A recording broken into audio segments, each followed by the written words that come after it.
right? So there are different technologies that might do certain components of things, but they never really kind of tie in the whole story together. And what we're doing with these plays and the level of data and information that we provide just around applications or any of these other plays is that there's so much important information and data that you're capturing that you actually never knew you had before. And the way I look at this is, we buy technology and companies invest into SaaS tools and applications and all the different things.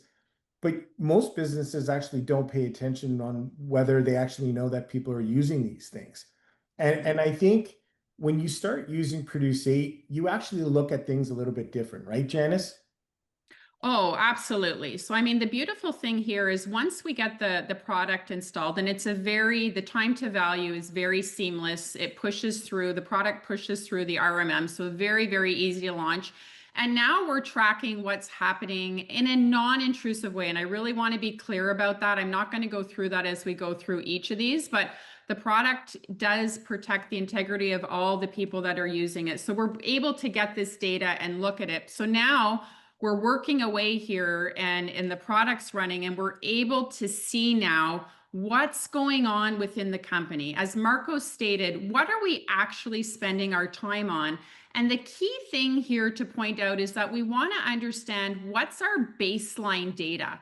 So, and this is really cool because once you start to understand your baseline data, then month over month, as you're using the product, you can really start to understand your why and the changes.